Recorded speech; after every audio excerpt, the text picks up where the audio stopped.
constitutionally sanctioned benefits under the Presidential Benefits Act. We'll be discussing that in a bit more detail at the top of the hour. That's what's making headlines on all the dailies. A look at the People Daily there says, "Just respect me," Uhuru tells Ruto. Daily Nation also has the same headline as you will see in just a moment. It says, where is Uhuru's 1.1 billion shilling funding? And we also have a look at the Standard newspaper that says, Uhuru turns to God in Ruto money fight. We'd like to hear your thoughts on this debate as the government, through the government spokesman, also responds to this issue. The hashtag is New Dawn. Once again, we'll be discussing that in a bit more detail. But just to remind you that K24 TV and Kameme TV, in a joint production with Media Max Network Limited, will later this evening have a special coverage ahead of Kenya's Budget Day, scheduled for the 13th of June, as announced by the National Treasury earlier this week. Now, it's a big conversation as the budget statement for the 2024-2025 financial year is read out. We'll be giving you an in-depth look into President William Ruto's 2024-2025 budget, as well as the conversation on the Finance Bill of 2024, which seeks to extend or expand the tax base to finance that budget. That conversation will be coming up later. Do stay tuned. But first, a look at the news making headlines. Now, an unknown number of junior secondary school teachers have been sacked by the Teachers Service Commission just a day after teachers called off their weeks-long strike. The letters issued to the intern teachers indicated that their services have been terminated on the basis of professional misconduct. Here's Mumbi Wambugu with the details. For weeks, junior secondary school teachers across the country took to the streets to demand their rights. However, yesterday, they called off the strike, giving the government a one-month period to address their issues. Just a day later, termination letters have been served to the demonstrating teachers. One of the letters, seen by K24 TV, explained that the recipient had been terminated on the basis of misconduct.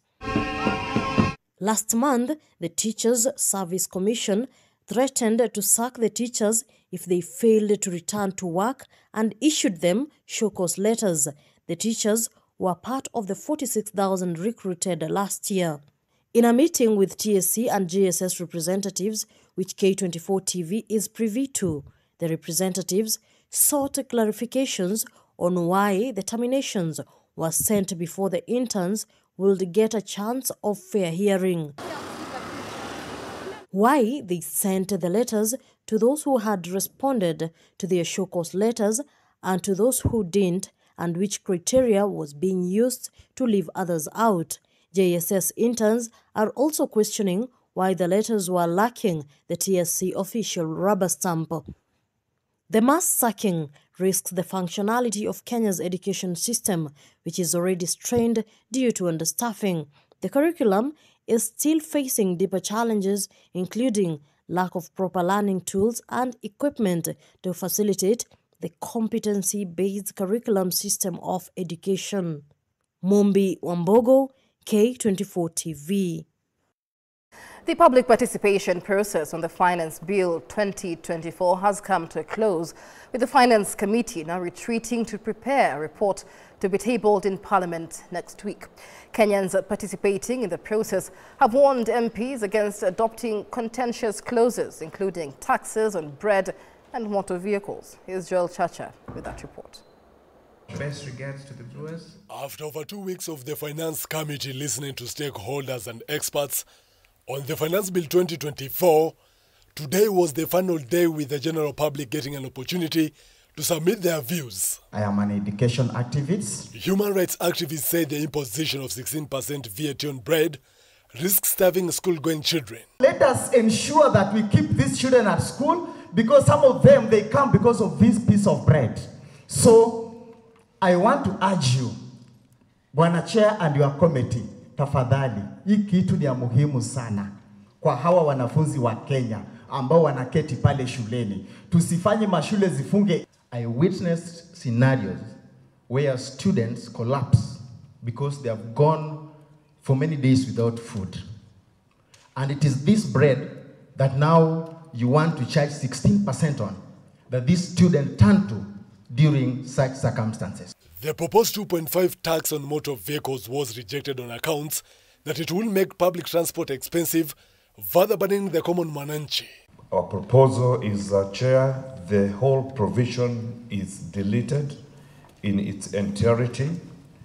The rationale is the proposed tax offends the principle of taxation in that it is double taxation, considering that the vehicle was paid for tax at purchase and attracts operational taxes through fuel, services, and other consumables. The amendment does not stipulate how the valuation of the vehicles shall be done, because now the 2.5% has been taken to the insurance firms.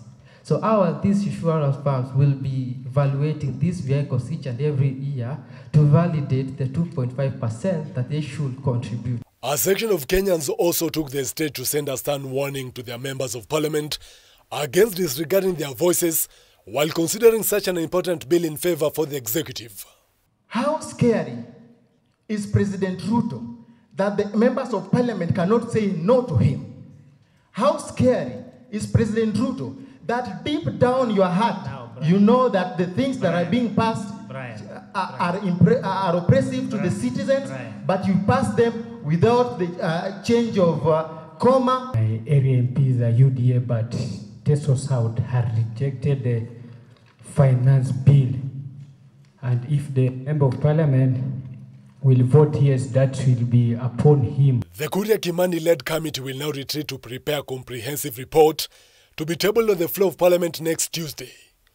Voting on the bill is scheduled for Thursday. From Wednesday, Thursday, Friday, Saturday, Sunday, Monday is going through clause by clause of what the members of the public has said and compare that with what has been proposed in the finance bill. And hopefully now on next Tuesday next week, we have our report ready for tabling. An assurance of the public views being taken into account has also been made, while dismissing assertions that such an exercise is a PR gimmick. As we retreat, we want to assure Kenyans that this was not an exercise in futility.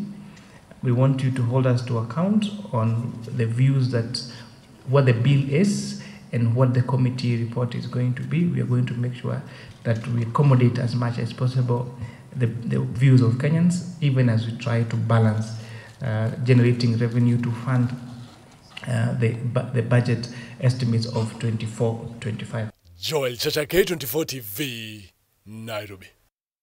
Meanwhile, PKF has issued a stark warning regarding the Finance Bill 2024, saying that if it passes in its current form, the bill will have significant repercussions on the pockets of Kenyans and could hinder tax compliance.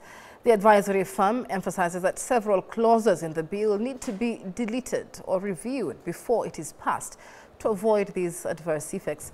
The changes will lead to an upsurge in the cost of living and will make access to basic commodities like vegetable oil out of reach for many ordinary Kenyans. That is according to PKF Kenya, who released its position on the tax measures and the state of the economy ahead of the budget reading this Thursday. Here's Linda Koskei with the details.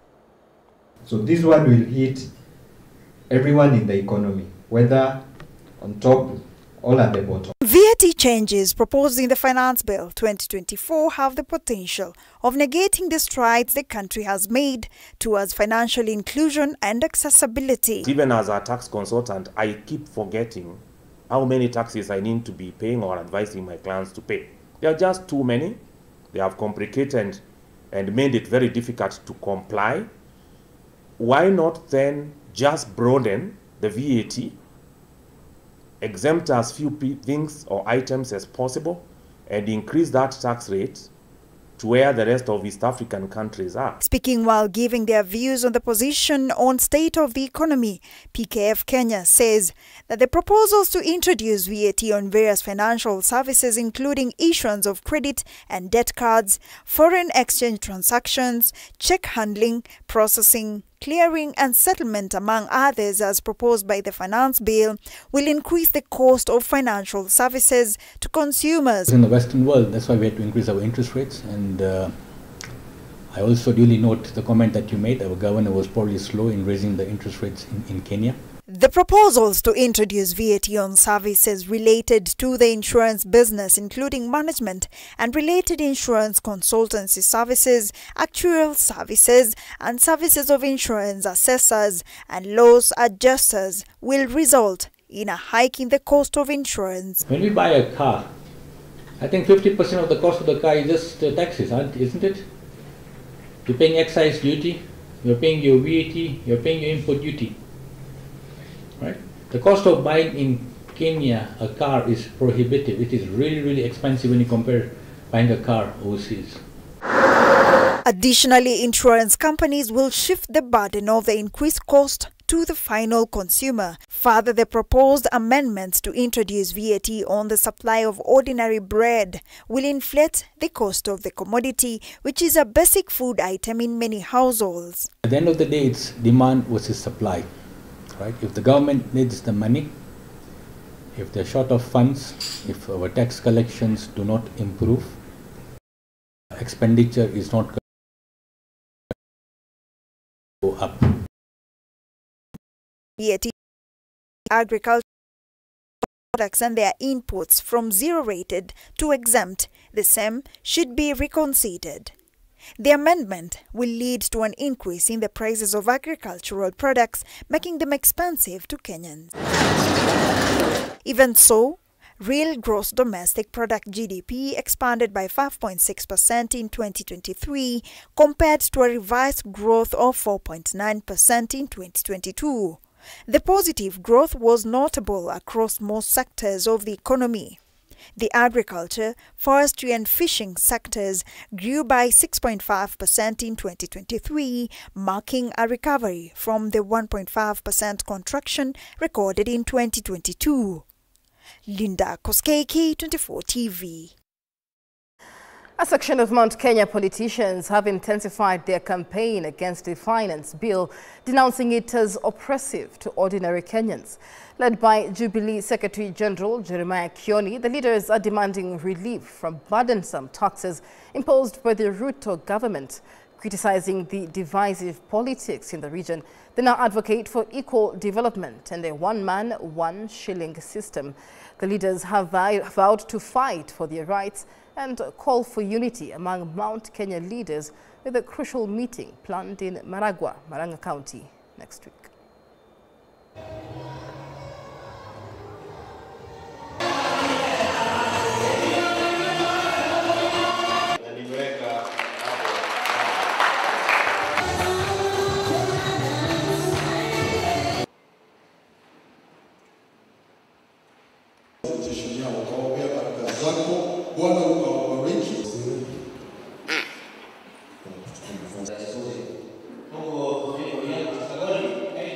Ile tuko nayo ni baya kuliko ile tulikuwa nayo mwaka uliopita. Na sisi hata tumechoka kuambiwa mambo ya finance bill ya kwamba ni baya. Bure wote. Watu wote ni bure. Ni kama vile Kibaki alikuwa anasema mafi kama ni kama mafi ya kuku. I want to tell you, we have nothing that we are waiting for kwa hawa watu. 1 year 10 months. Ruto mwenyewe hata sifikiri ni serikali. Yeye mwenyewe ametembea Kenya dunia mzima. He has now borrowed 7.2 trillion shillings in 1 year 10 months. Uhuru had 10.6 trillion in 10 years. If this guy continues at this rate, sijui atatuacha wapi. Lakini ile shida kubwa, it is not even the borrowing. It is the fact that there is nothing we can see that corresponds to the amount borrowed. Counties will receive the much-desired higher allotment of 25% instead of the 15% as required by the Constitution. President William Ruto says the increase is anticipated to improve service delivery as well as sufficiently fund the devolved units. Concurrently, the government has cut the overall budget for this fiscal year by 132 billion shillings or 3%, as Electin Odera now reports. May these documents go to serve the purpose. In a historical move aimed to boost austerity measures by the government to prudently use the available financial resources, the government has moved to reduce the overall budget of the financial year 2024-2025. The bill advances the administration's fiscal consolidation plan through expenditure rationalization.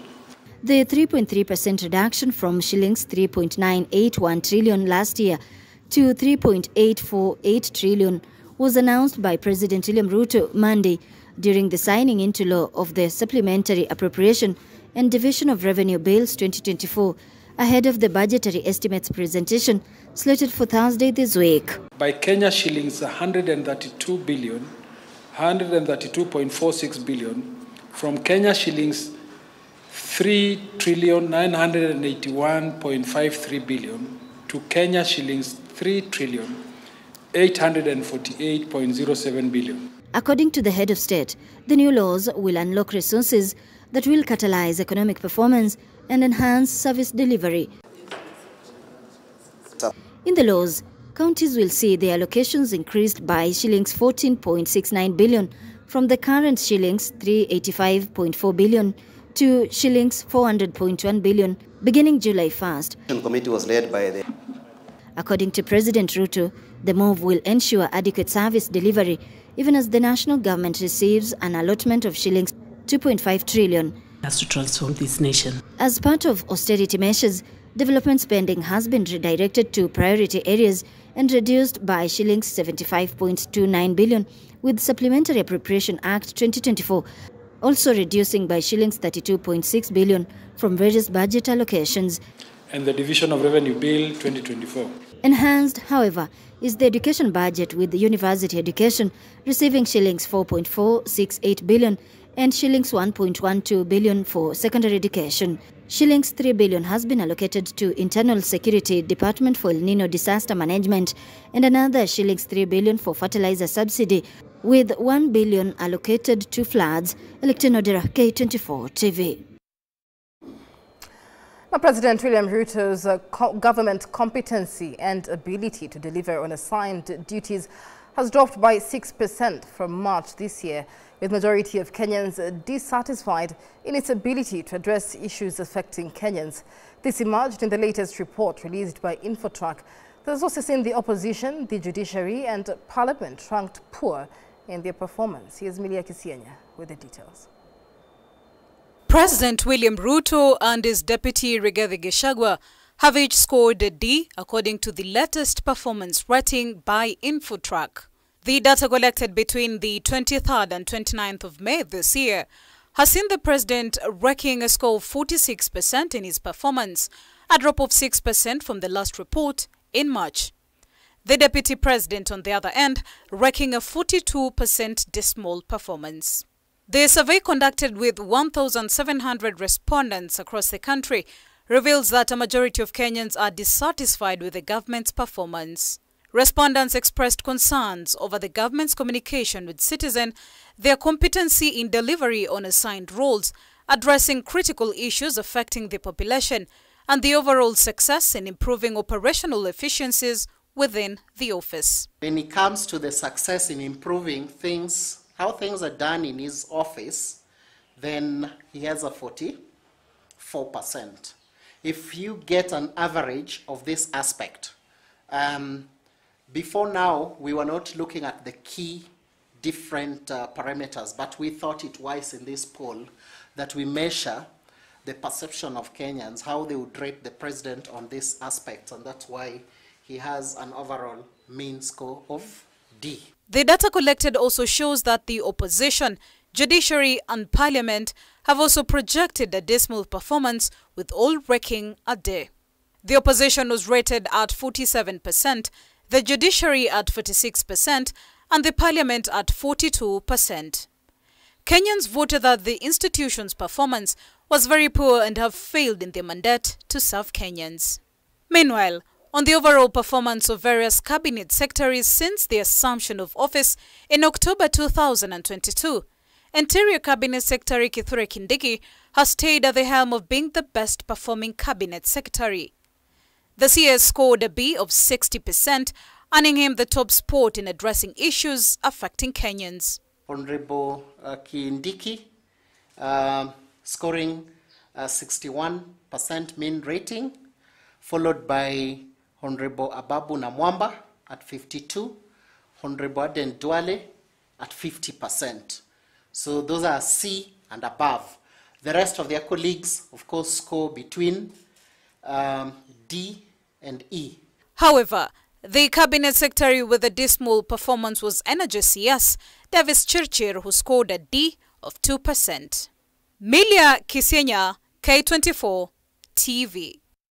The Property Developers Welfare Society of Nairobi is calling for a stakeholders meeting with both county and national government officials to address potential misinterpretation surrounding construction of high-rise buildings in Eastleigh. The urgent call follows President William Ruto's recent statement on regulation, which contrasted his earlier comments where he lifted the ban on 12-floor ceiling buildings in the vicinity of the Moi Air Base in Eastleigh. The conflicting messages have created uncertainty among property developers while now staring at potential harassment by authorities. Islamic Agutu with the details. President William Ruto's recent shift in stance over the construction of high-rise buildings near Moi Air Base in Eastleigh continues to cause uproar among Kenyans.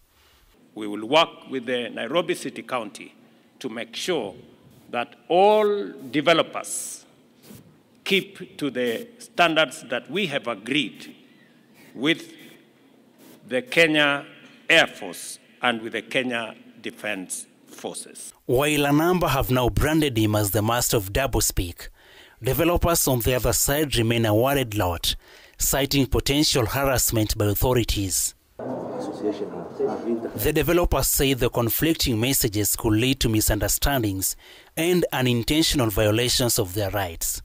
They are appealing for clarity to ensure their projects align with the county and national regulations. We need to know, or a clarity on that, the flying bath, the buildings that are neighboring it is up to what boundary and up to what level. Such clarities also will be helping us and our members to adhere to. Earlier this year, the president lifted the ban on the 12-floor ceiling buildings in Eastleigh. The announcement paved for the erection of high-rise buildings in the area. Be that as it may, the developers have affirmed their support for responsible development practices. This includes adhering to the 12 floors directive. Developers katika sehemu hii wasisumbuliwe kwa sababu, na ninarudia tena, rais wetu alisema ya kwamba sheria lazima ifuatwe. So tunaomba members wetu wasiwe wanaangaishwa na officers kutoka county na wa national government. They now hope that the meeting will result in clear guidelines and framework to avoid losses and contribute to Nairobi's orderly urban development. Lamek Agutu for K24 TV, Nairobi. Report by Lamek Agutu brings us to a break on New Dawn. A quick reminder of that special coverage coming up later this evening on K24 TV and Kameme TV, a special Media Max production as a pre-budget analysis ahead of the budget reading slated for Thursday, the 13th of June. That's just 2 days away. We'll be delving deep into President William Ruto's 2024-2025 budget. More importantly, what will your taxes be financing? What will they be paying for? That's a big conversation as well on the Finance Bill of 2024 as the Finance Committee of the National Assembly now retreats to prepare a report based on the public participation of Kenyans over the last 2 weeks. Voting for the bill itself is scheduled for Thursday. Huge expectations there for members of parliament with regard to representation. Let's take a short break, but to give us your views on your expectations as the budget process continues. What do you expect from the budget reading tomorrow as well? This is New Dawn. The hashtag is New Dawn. Do stay with us.